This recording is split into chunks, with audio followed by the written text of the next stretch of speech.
일단 파견하신다 그랬는데 누가 가르치는지랑 가서 좀 어떤 활동에 들어가시는지. 저하고 그 강민정 의원 둘이 갈 거고요.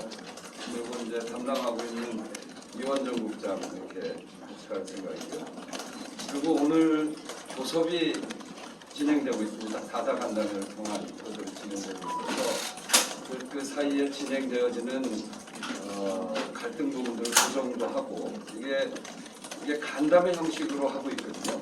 이게 원래 원청의 사측과 노측의 하청 노조가 직접 만나서 교섭하는 게 불가능합니다.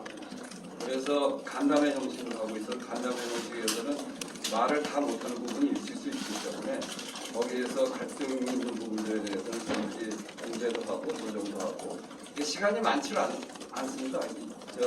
23일부터 하계 휴가에 들어가기 때문에 그 전에 끝을 내야 돼서 오늘 협상이 매우 중요하다고 보고 오늘 협상하는 과정에 저희들이 역할할 수 있는 부분들을 역할하겠다 이런 생각을 내놨습니다.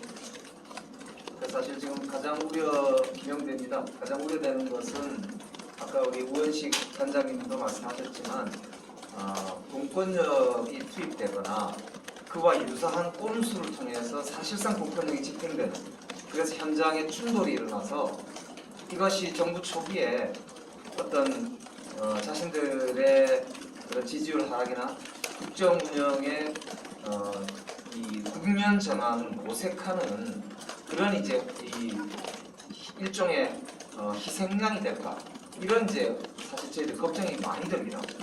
직접 사실 이 저녁에 직접 우원식 단장이 내려가시는 이유도 그만큼 절박하게 보고 있기 때문에 지금 굉장히 중요한 시점에 왔다고 생각하고 있고, 그래서 직접 현장에 대표단 직접 내려가는 거라고 이런 설명드립니다.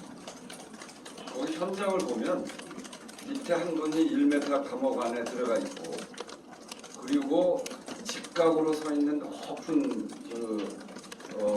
담이 배 아닌 것 같은데 거기에 층층이 이렇게 사람 한두 사람 정도 지나갈 수 있는 공간들이 있어요.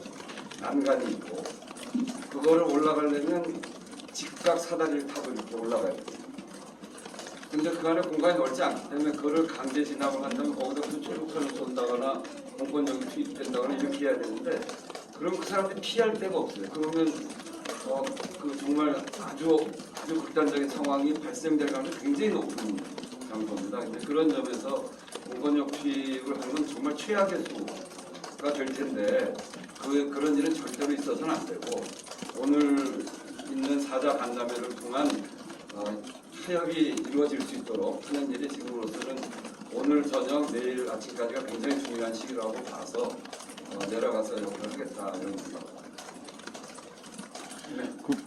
산업은행 월요일에 만나셨는데 그쪽에서 대응이나 뭐 앞으로 해결 방안이나 이런 거에 대해서 추가적인 얘기 나섰나요? 아직 없습니다. 산업은행장을 만나려고 노력하고 있고 근데 그분이 되게 만나기 어려운 분인가 봐요.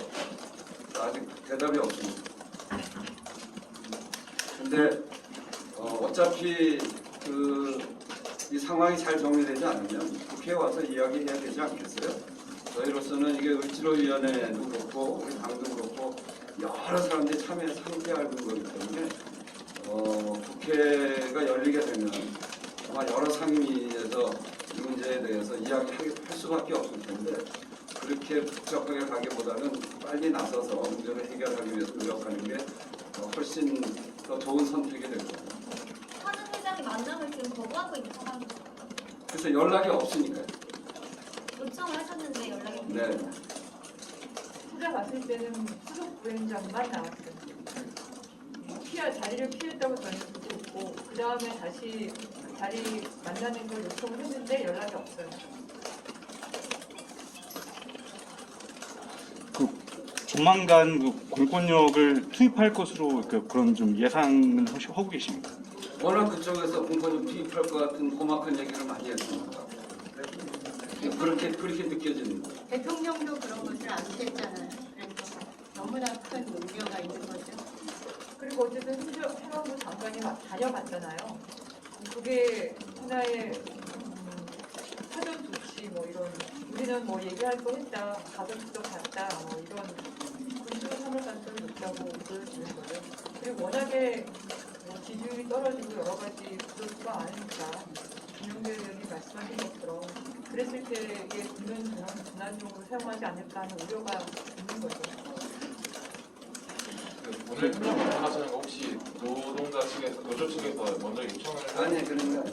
그리고 여기다 썼듯이 전체적으로 그 조선 산업이 활기를 찾을 수 있는 그런 방향이 좀 만들어진다고 느껴지면 노사가 서로 양보를 해서 문제를 해결해야 된다는 게 우리 입장이에요.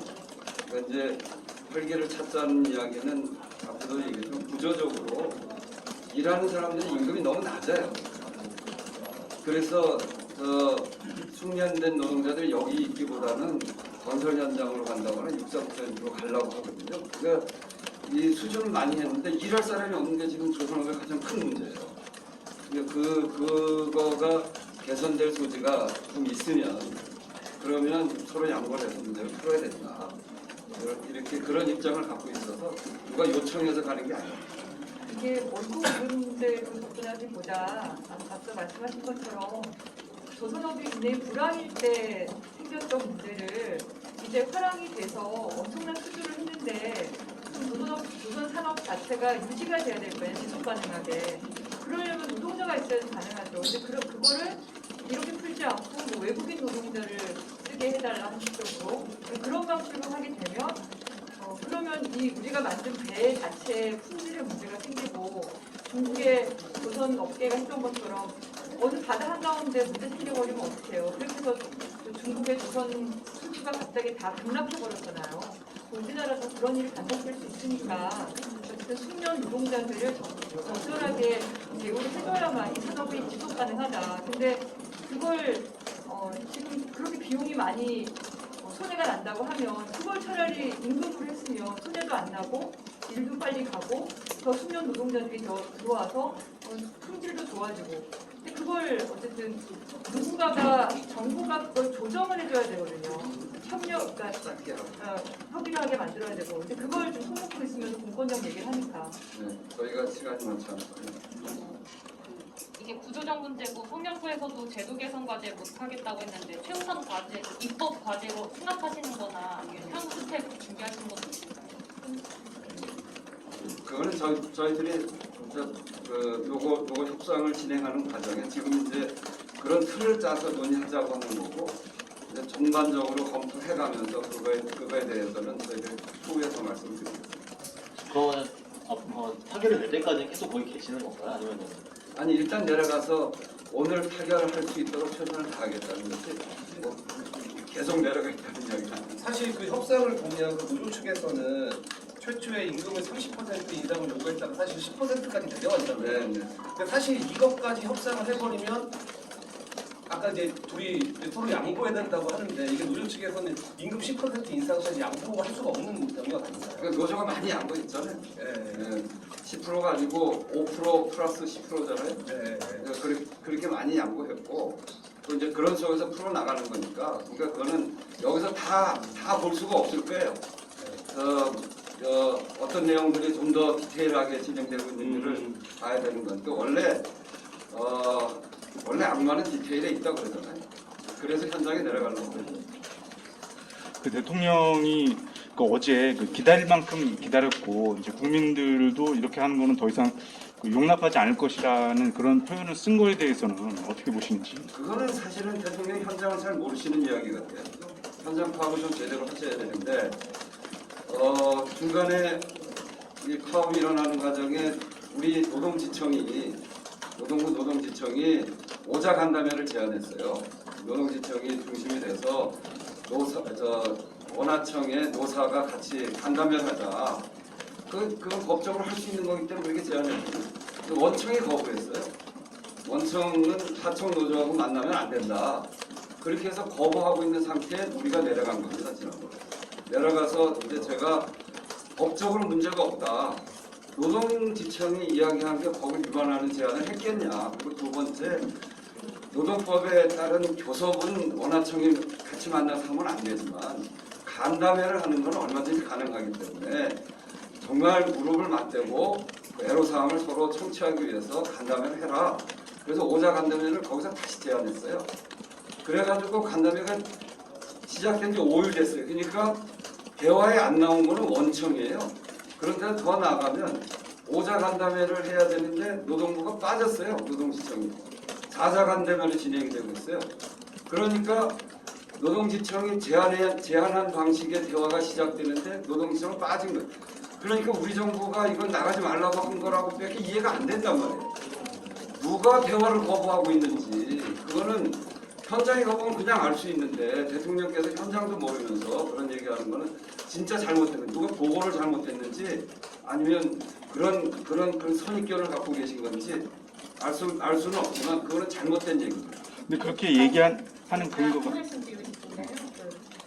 노사 간에 임금 문제로 갈등을 빚고 있는데 대통령이 나서서 더 이상 기다릴 대로 다 기다렸다는 식으로 협박하듯이 이 문제를 바라보는 것 자체가 큰 문제라고 생각합니다.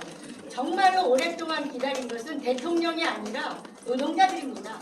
노동자들이 많이 인내하고 양보도 하고 있는 상황에서 대통령이 나서서 그렇게 협박하듯이 하는 것은 정말로 옳지 않다 이런 생각을 합니다.